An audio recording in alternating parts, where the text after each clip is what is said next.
Où en est la carrière de Kylian Mbappé? À bientôt 27 ans, Kylian Mbappé compte toujours 0 Ballon d'Or et 0 Ligue des Champions à son compteur. On va en parler dans cette vidéo. Salut à tous les gars, c'est Azial. Aujourd'hui, on se retrouve pour une nouvelle vidéo. On va parler de Kylian Mbappé, de sa carrière, de ce qu'il pourra advenir par la suite et de ce qu'il a déjà accompli. On va parler de tout ça dans cette vidéo, de la carrière de Kylian Mbappé, du fait qu'il ait 0 Ballon d'Or Ligue des Champions. Est-ce que c'est déjà éliminatoire? Est-ce que ça veut dire qu'il n'en aura jamais? On va en discuter. On va aussi parler d'autres actus autour du Real Madrid, bien évidemment. Mais le sujet principal de cette vidéo, ça va être Kylian Mbappé, où on va faire un débat. On va parler de ses précédentes saisons, du fait qu'il marque beaucoup, mais qu'il est aussi peut-être l'un des facteurs qui déséquilibre la plupart des effectifs où il passe, de sa carrière récente depuis 2022 où il y a clairement un déclin qui est marqué, même s'il y a bien évidemment des très bonnes périodes dans ces 2-3 dernières années. Dans la globalité des 2-3 dernières années, ça reste quand même décevant par rapport au standing du joueur de base et par rapport à ce qu'il nous a montré par le passé. Et on va pas se mentir, Kylian Mbappé, on nous l'annonçait très très haut, on avait des énormes attentes et au final, à quasiment bientôt 27 ans, 0 Ballon d'Or, 0 Ligue des Champions et à part cette Coupe du Monde en 2018, il a quand même une carrière qui est pour le moment décevante par rapport au standing qu'on avait établi de base. Bien évidemment que si Mbappé était sorti de nulle part et qu'il avait déjà la carrière qu'il a à l'heure actuelle avec les statistiques qu'il a, les buts qu'il a et le fait qu'il ait pris cette Coupe du Monde avec l'équipe de France en étant quand même un acteur majeur, peut-être pas le principal mais en étant un acteur majeur, peut-être que il y aurait moins d'attentes et on serait moins critique envers Kylian Mbappé. Mais c'est là où est le problème, c'est que lui-même s'est annoncé comme très grand, lui-même a voulu énormément de responsabilités, lui-même a voulu qu'il soit mis en avant médiatiquement et aujourd'hui il faut entre guillemets répondre présent et récolter les graines que tu as semées. C'est-à-dire que tu ne peux pas passer au travers des mailles du filet quand t'as réclamé énormément de choses, que ce soit avec l'équipe de France, avec le PSG, avec le Real Madrid, et au final, produire ce que tu produis. Et au final, le palmarès que tu as qui est quand même très faible. Donc bref, on va parler de tout ça. Bien évidemment, avant que la vidéo commence, n'hésitez pas à liker, commenter, partager et vous abonner. Ça fait toujours plaisir, ça aide pour le développement de la chaîne. Et puis nous, on va parler du cas Kylian Mbappé et on verra aussi d'autres actus autour du Real Madrid juste après, comme d'habitude, si on a le temps. Donc Kylian Mbappé a fêté ses 27 ans sans Ligue des Champions ni Ballon d'Or dans sa carrière, puisqu'on va pas se mentir, après l'élimination face à Arsenal en quart de finale de Ligue des Champions. D'ailleurs, une campagne de Ligue des Champions de la part de Kylian Mbappé qui est assez cataclysmique, hein. Moi, je suis désolé pour sa première saison du côté du Real Madrid, qui, on le rappelle en plus, le Real Madrid était vainqueur en titre de cette compétition. Voilà, le Real Madrid l'avait remporté l'année dernière de manière assez écrasante, à part le match contre City où tu avais un peu... Enfin, écrasante manière Real Madrid, tu vois, parce qu'à part le match face à City où c'était vraiment très très chaud, tu passes au tir au but, sinon à chaque fois... Bon, on connaît le Real Madrid, tu te fais un peu dominer, mais au final, tu fais une petite remontada dans les 15-20 dernières minutes. On connaît la formule maintenant. Et au final, le Real Madrid l'a remporté encore une fois une année comme ça. Et ça, je l'avais dit en plus dès l'année dernière que ça allait être un gros problème pour Kylian Mbappé, le timing de l'arrivée. Parce que là, tu arrives au Real dans une saison, enfin après une saison où ils ont absolument tout gagné, où ils ont fait seulement 2 défaites dans la saison. Et en plus, le truc qui est terrible pour Mbappé, c'est que l'année dernière, il y a l'arrivée de Jude Bellingham. Et on se rend bien compte que l'arrivée d'un top joueur ne déséquilibre pas forcément toute une équipe. Là, le problème, c'est que on l'a vu l'année dernière, l'arrivée de Jude Bellingham, tac, direct, Ligue des Champions, et on voit une équipe qui était cohérente, bien construite et qui a, comme je le dis, je le répète, a perdu seulement 2 matchs dans la saison. Là, t'as quoi? Arrivée de Kylian Mbappé, l'équipe d'un seul coup devient catastrophique. Bon, t'as aussi le départ en retraite de Toni Kroos, bien évidemment, mais je le dis, je le répète, le départ à la retraite de Toni Kroos, déjà, je ne suis pas sûr que ce soit... alors, bien évidemment, c'est impactant, mais je ne suis pas sûr que ce soit autant impactant qu'on veut nous le faire croire. Moi, je pense surtout que c'est parce qu'il n'y a pas d'équilibre et que l'effectif est mal construit et que l'ajout d'Mbappé dans cet effectif a encore plus déséquilibré un effectif qui de base déjà était pas hyper bien construit. T'as de la chance que l'année dernière t'as maximisé tes individualités, t'as de la chance que l'année dernière t'as Ancelotti qui a su trouver une recette très rapidement dans la saison et qui au final a fonctionné. Mais la saison précédente, faut pas oublier que t'as maximisé le profil de Bellingham, t'as maximisé le profil de Vinicius dans le sprint final, t'as un Toni Kroos qui a répondu présent, t'as un Carvajal où t'as maximisé, c'est peut-être la meilleure saison de Carvajal individuellement l'année dernière.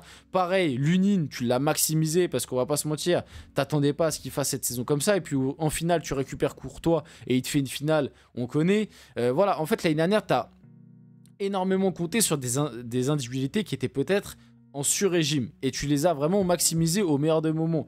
Donc, pour moi, déjà, l'année dernière, l'effectif, il y avait un problème. Il te fallait absolument des recrues. Et toi, tu as décidé d'aller sur la seule recrue où, pour moi, il ne te la fallait pas. C'est-à-dire une recrue, Kylian Mbappé, qui est pour moi... en tout cas en termes de profil, très similaire à Vinicius Junior et en termes du coup aussi de projet. Parce que pour moi, l'année dernière, le projet était clair. C'était un projet autour de Vini avec Bellingham et Rodrigo qui sont pas loin derrière. Et puis derrière, tu as un socle un peu plus solide avec des leaders comme Nacho, comme Carvajal, comme Toni Kroos.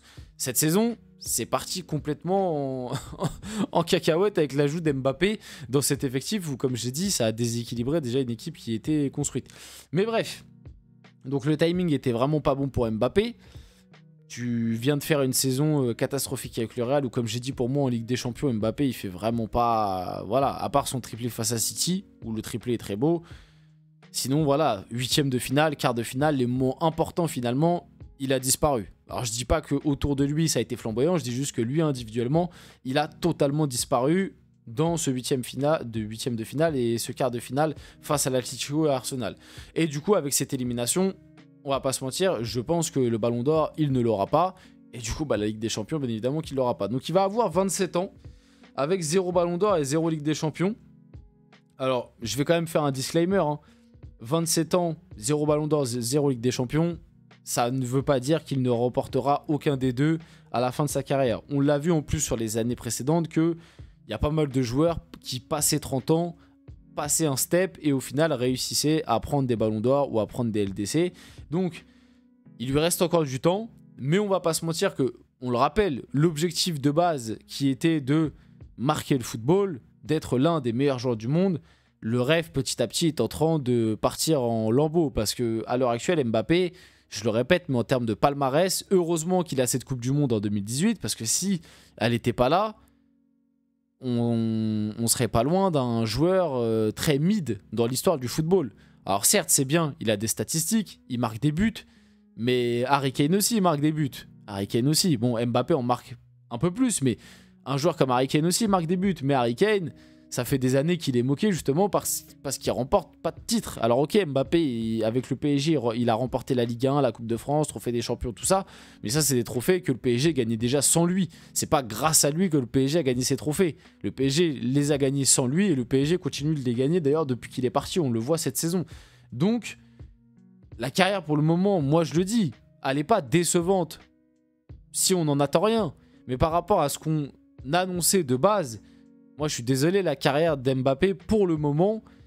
Non, décevante, c'est peut-être un mot un peu fort. Je vais remanier. La carrière n'est pas décevante, mais la carrière est en deçà de ce que, pour moi, le joueur peut et pouvait faire. Malheureusement pour lui, il est parti dans un chemin qui n'est pas le bon. Il est parti dans le chemin médiatique, il est parti dans le chemin du pouvoir, il est parti dans le chemin de l'arrogance, du contrôle, de vouloir être... en haut de... En fait, je pense qu'Mbappé, il est parti dans un délire de tout contrôler, d'avoir peut-être tout à sa merci et de finalement avoir des droits et des privilèges que normalement tu dois donner à un joueur qui a déjà accompli énormément de choses. Je me suis pas très bien exprimé, mais en gros, je pense qu'Mbappé a voulu avoir tout trop vite et qu'il en a oublié le principal, c'est-à-dire le football et le terrain, et que ça le rattrape maintenant.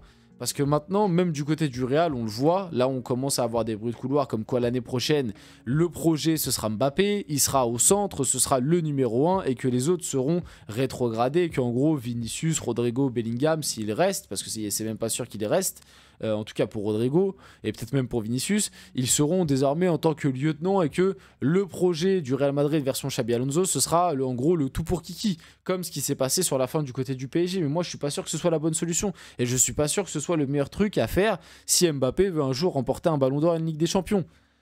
Maintenant c'est comme ça, c'est son choix, et puis le Real Madrid aussi accepte de donner ça, comme le PSG avait accepté et comme l'équipe de France a accepté. Et voilà, les deux présents sur la photo. Après l'élimination face à Arsenal, ils ont tous les deux dit très certainement adieu au Ballon d'Or, une nouvelle fois. Pareil pour Vinicius d'ailleurs, on peut vite fait parler du cas Vinicius qui de base avait annoncé qu'il allait en faire 10 fois plus cette saison. Au final, c'est une saison ratée de la part du Brésilien, complètement ratée pour moi. Peut-être aussi que l'arrivée d'Mbappé a pas facilité le truc par rapport aussi à tout l'extra sportif, l'Arabie Saoudite, le fait qu'il n'ait pas le ballon d'or, ça a pu jouer aussi mentalement, mais on peut pas tout pardonner non plus. Et globalement, la saison du Real Madrid est complètement ratée. Il reste encore la Liga, on va voir la fin de saison. Et comme j'ai dit, peut-être que si le Real remporte la Liga au final, ça atténuera un peu cette saison et je dirais qu'elle est pas autant ratée que ce qu'on dit à l'heure actuelle. Et peut-être même que je dirais qu'au final, c'est une saison où tu as réussi à limiter les pots cassés. On finit la vidéo là-dessus. J'espère que cette vidéo vous a plu. Si c'est le cas, n'hésitez pas à liker, commenter, partager, vous abonner. Les gars, c'était Azial. On se retrouve très rapidement pour une prochaine vidéo.